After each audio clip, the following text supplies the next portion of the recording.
Welcome to Just Hair Me Out, a podcast about love, life, and hair. I'm Barbara. I've spent over 38,000 hours coloring hair. Hi, I'm Demetra, and I've spent over 1,000 weeks with scissors in my hands. With 50 clients a week in our chairs and 22 years on our feet, doing hair is not our hobby, it's our hustle. We've navigated salon politics and then opened salon suites of our own in 2020. We choose dogs over kids, skinny marks over beer, and we've only fired 3 clients each.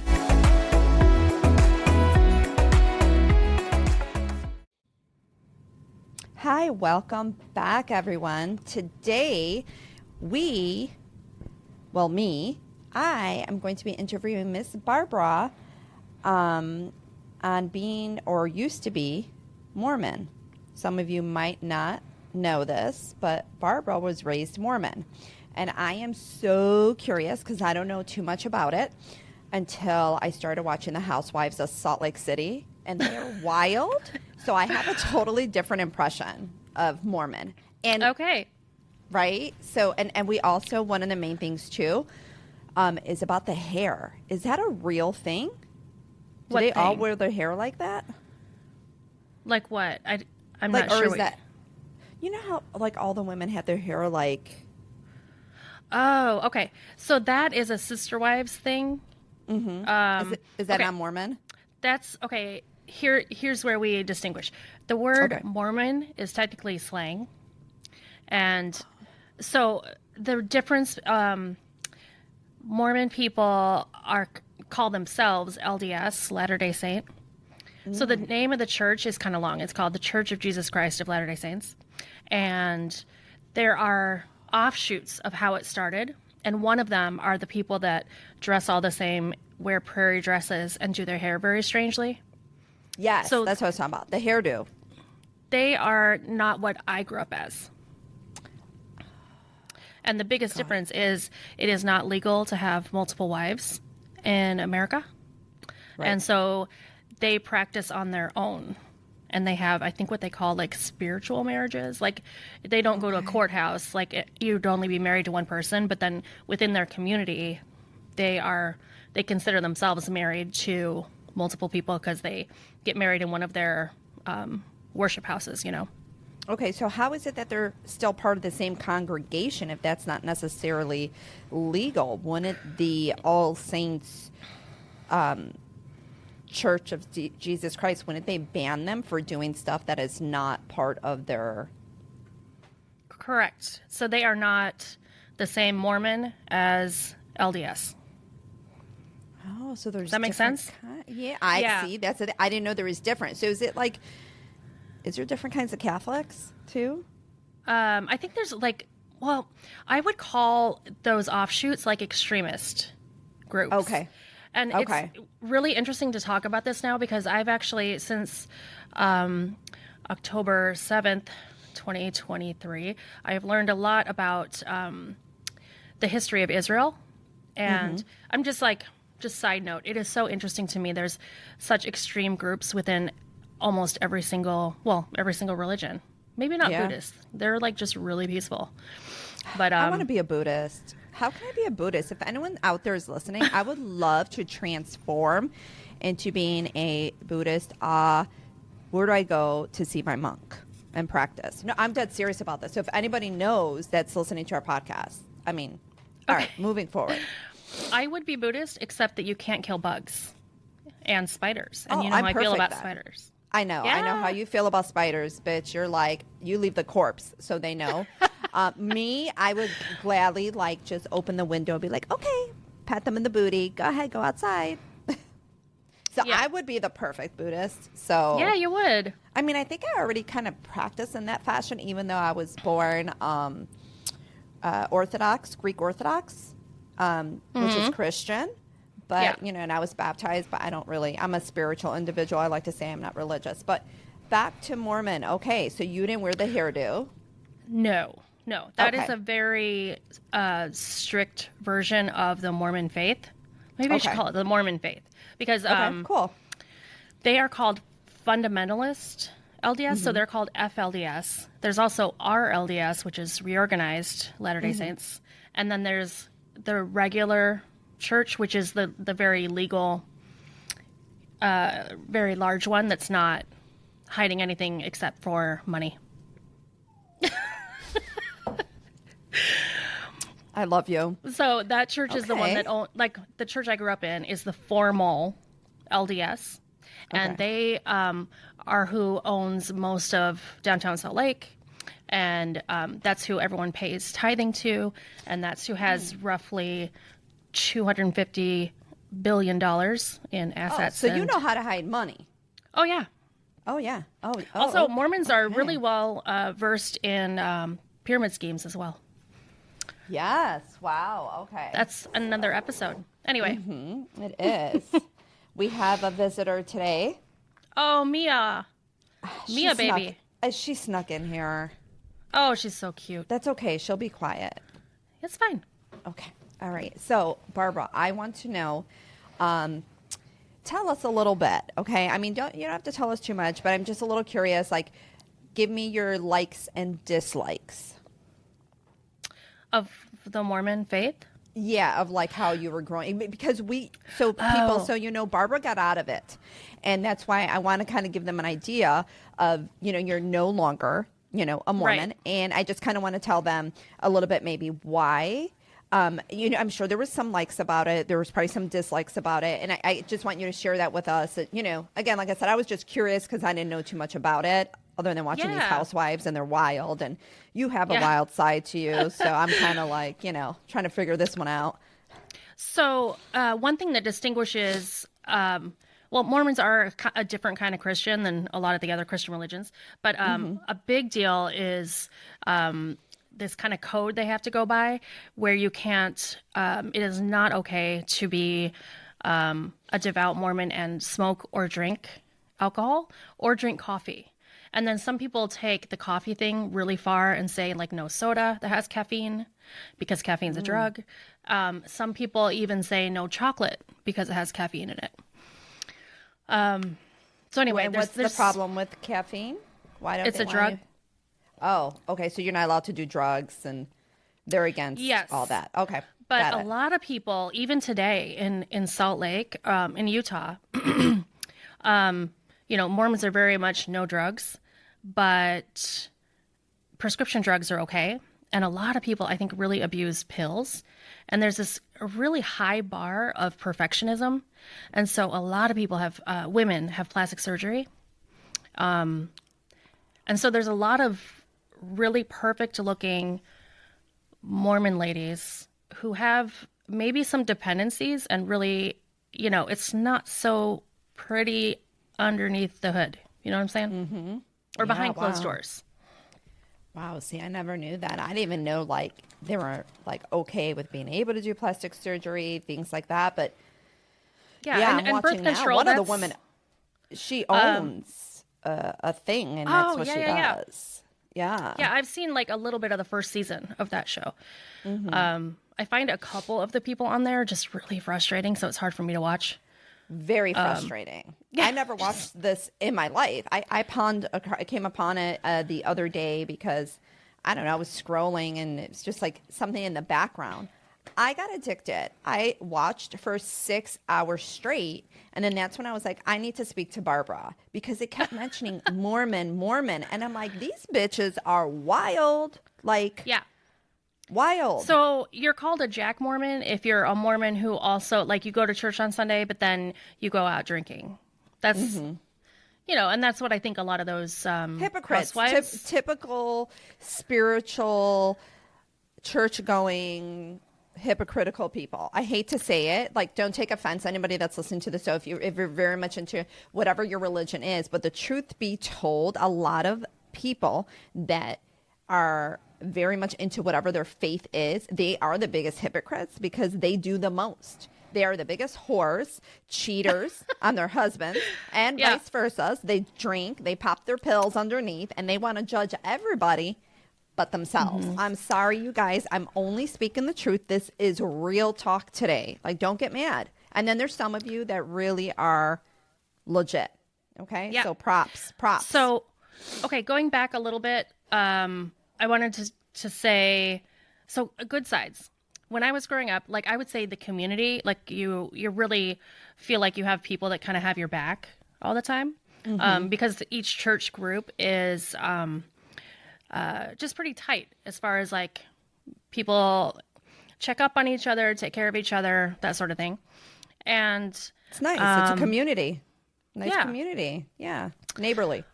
And they do teach a lot of good things, like, you know, the importance of being a good human and being honest and all these things. What's negative is it's very patriarchal. And if you're not a white man, it is a little problematic.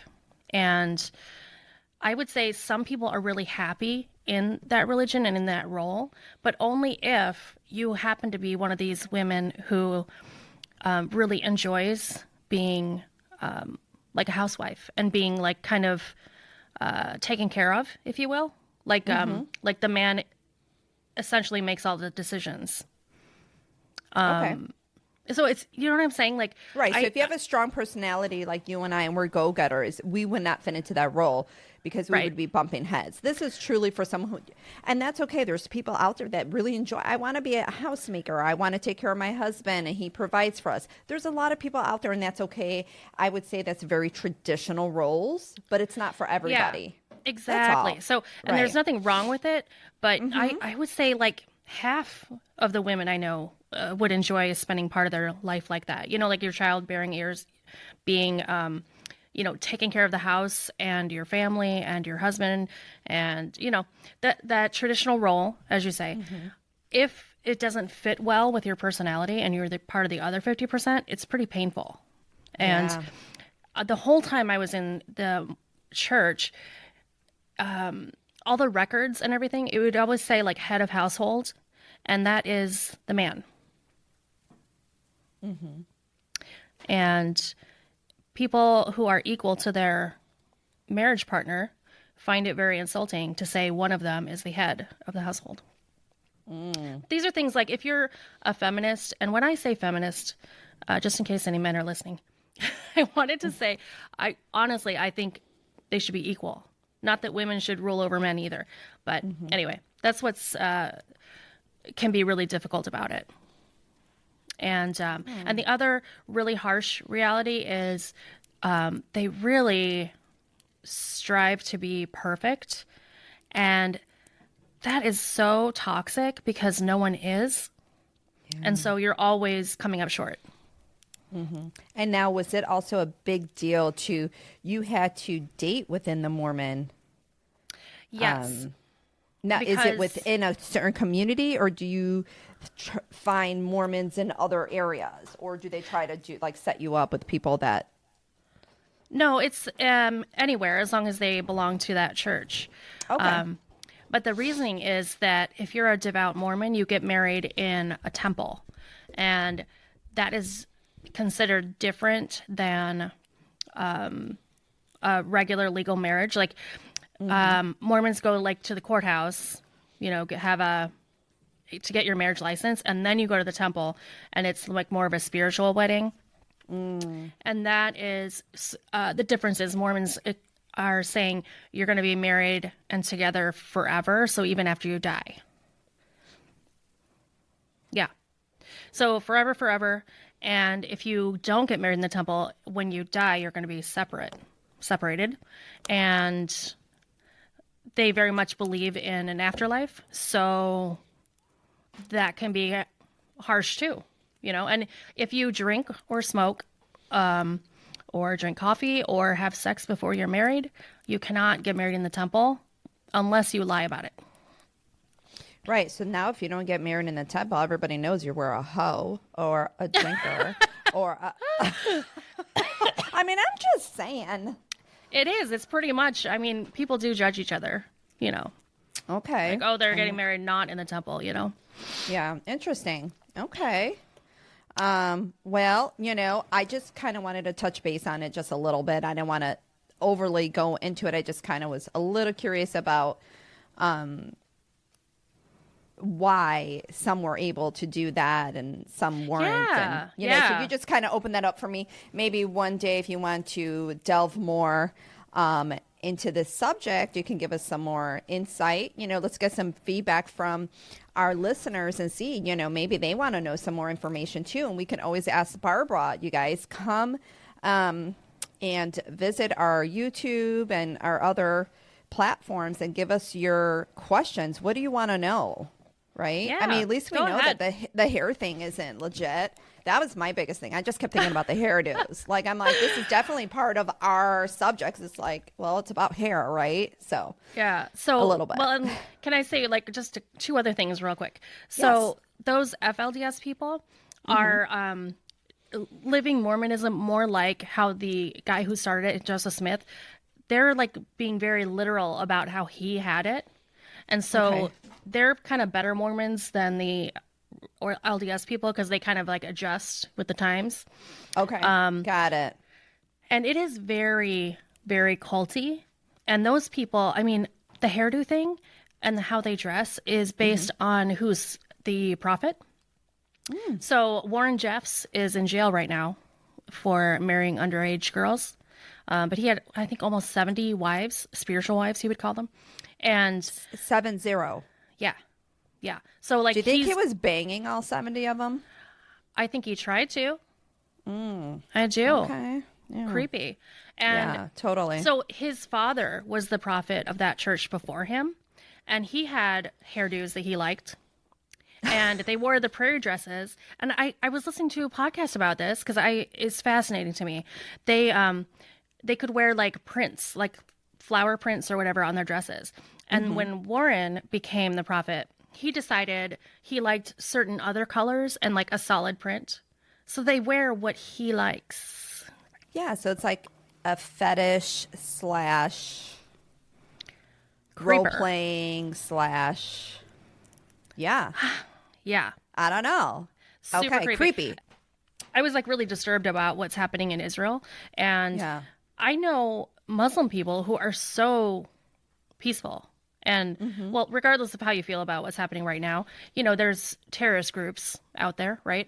And they consider themselves Muslim, but a lot of Muslims would never be violent toward anybody.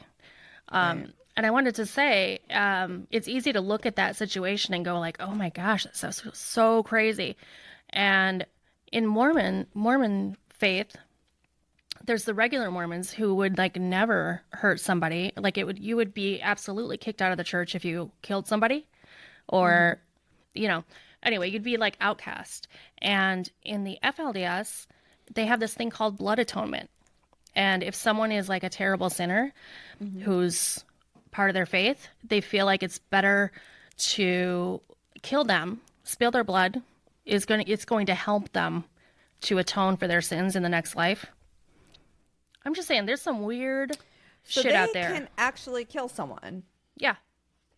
It is a very real thing. And there's a show on, I can't remember what streaming service. It's called The Banner of Heaven. And it's based on a true story. But that's kind of looking at that specific group and like murders within their community.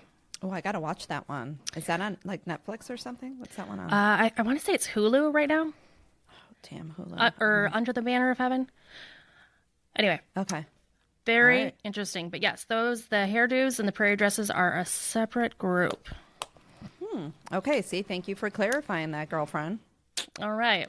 By the way, I'm loving the Hugh Hefner robe you got on there. Thank you. I just thought since I was kind of like being the interviewer today, that's what I was kind of rolling for. I was like, all right, Demetra's drinking her coffee. It's nice and early. Whoever. I love green. Anybody that knows me, my fave. I love the green because it matches flowers. Not flowers, all my plants. I love to garden. And money. Green. I love it. All right. Well, thanks for listening. We'll see you next week. See you soon. Thanks so much. If you enjoyed this episode and you'd like to help support the podcast, please subscribe or follow.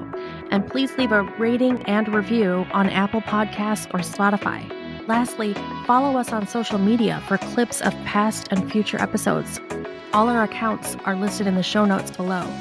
Thanks so much for listening.